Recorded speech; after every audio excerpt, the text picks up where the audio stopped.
আয়ুর্বেদিক বাংলা চ্যানেলে আপনাদেরকে আবারও স্বাগত। আশা করি বন্ধুরা সবাই ভালো আছেন, সুস্থ আছেন। আমার অনেক ভিউয়ার কমেন্ট করেছে যে আমি ভিডিও দিন, আসলে অনেক ব্যস্ততার কারণে ভিডিও দেওয়া হয় না। আজকে আমার এক পেশেন্ট, তার লিভার ডিজিজ, তার 50% লিভার ড্যামেজ হয়ে গেছে। তার জন্য আজকে এই যে আপনারা দেখতে পাচ্ছেন পুনর্নামা গাছের শিকড় কালেকশনের জন্য আসছি। আপনারা দেখতে পাচ্ছেন,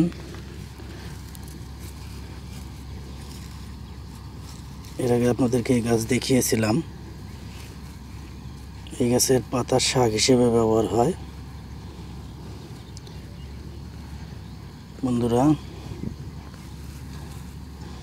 আমি এই গাছটির শিকড় নেব। এই শিকড়টি ওই রোগীকে দেব।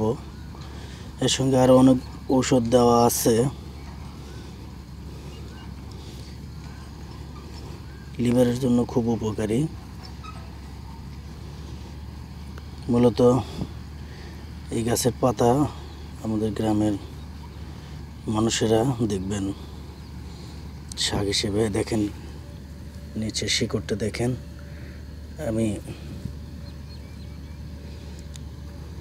এই শিকড়টাই মূলত নেব।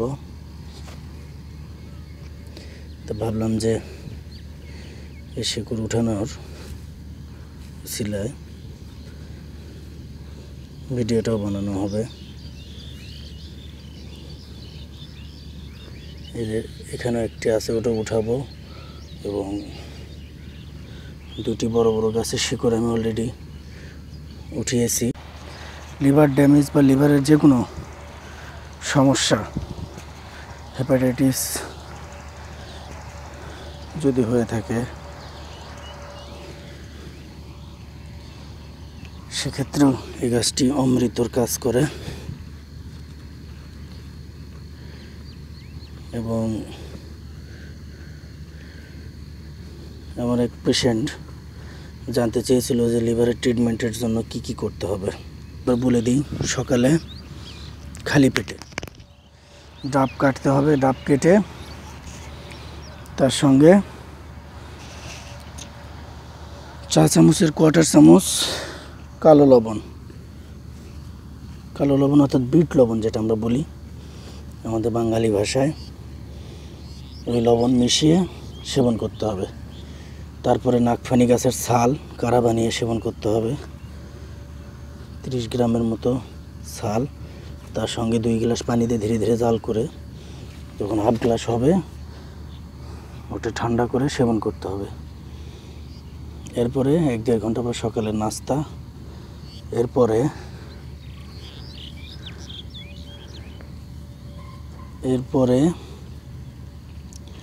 আপনারা দুপুরে খাবারের আগে ভেন্না গাছ অর্থাৎ ক্যাস্টর অয়েলের গাছের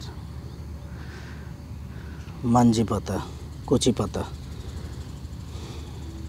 ব্লেন্ড করে রস বের করে নিতে হবে, বা ছেঁচে রস বের করে মোটামুটি 100 ml বা 150 ml 200 ml মতো রস সেবন করতে হবে। এরপরে 1-1.5 ঘন্টা পরে দুপুরের খাবার খেতে হবে। বন্ধুরা দেখেন কত মোটা, নিচে উপরে গাছ সরু কিন্তু শিকড়টা অনেক। এটা মূলত ঔষধ হিসেবে শিকড়টাই ব্যবহার হয়। আমরা শিকড়টাই ব্যবহার করে থাকি। বন্ধুরা, এরপরে বিকালের দিকে পাকড়ের গাছ বা পিপল গাছ যেটা বলে, পাকড়ের গাছ বড় বড় গাছ হয়, আমরা চিনি, যে গাছের নিচে বসে থাকে মানুষ, ওটাকে পিপল গাছ বা পাকড় গাছ আমরা বলে থাকি। এই পাকড় গাছের মাঞ্জি পাতা, এই যে বন্ধুরা আরেকটা পেয়ে গেছি। এই মাঞ্জি গাছ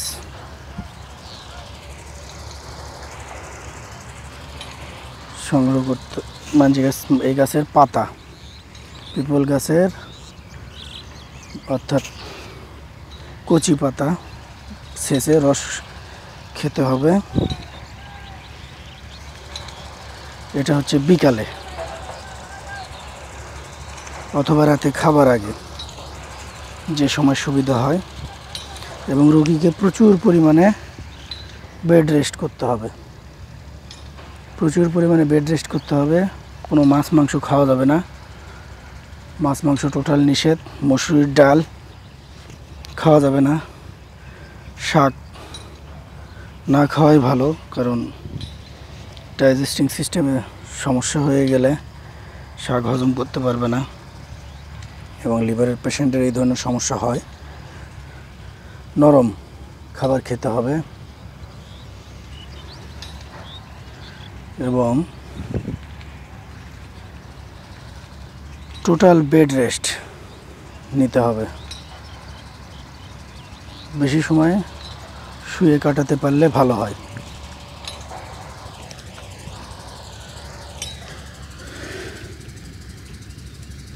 বন্ধুরা, এখানে একটি বড় গাছ রয়েছে, এই যে এখানে বেশ ভালো শিকড় পাইলাম বড় গাছ থেকে।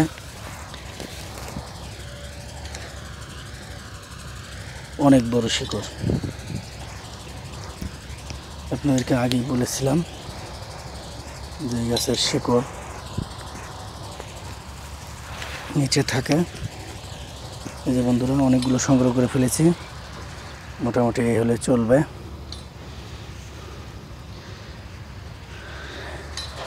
এই পুনর্নামাটা রাতে শোবার আগে, ঘুমানোর আগে 20-25 গ্রাম শিকড় ছেঁচে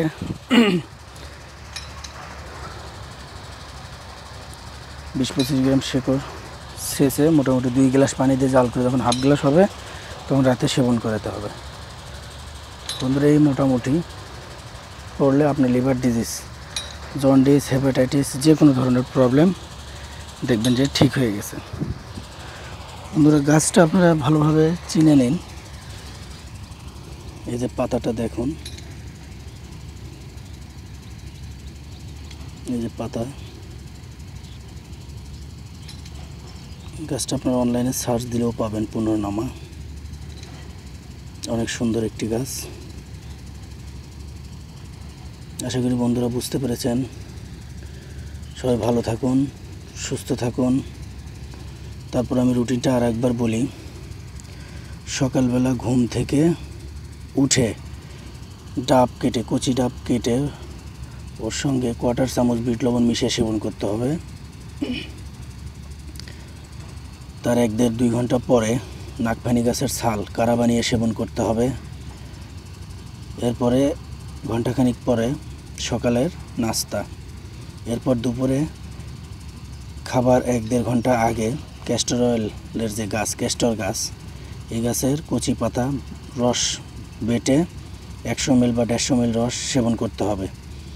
এরপর বিকালের দিকে আপনার পাকর গাছ বা পিপল গাছ বলে, এই গাছের কচি পাতা ব্লেন্ড করে রস করে সেবন করতে হবে।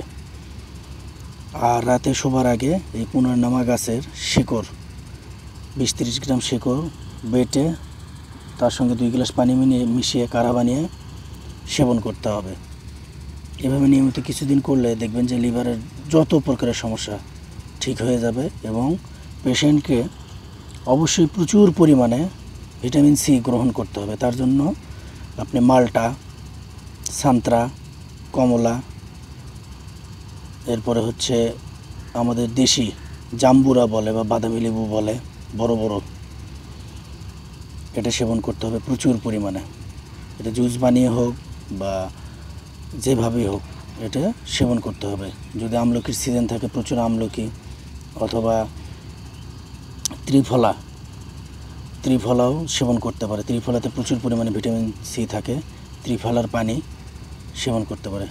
আশা করি বন্ধুরা সবাই বুঝতে পেরেছেন। ভালো থাকবেন, সুস্থ থাকবেন।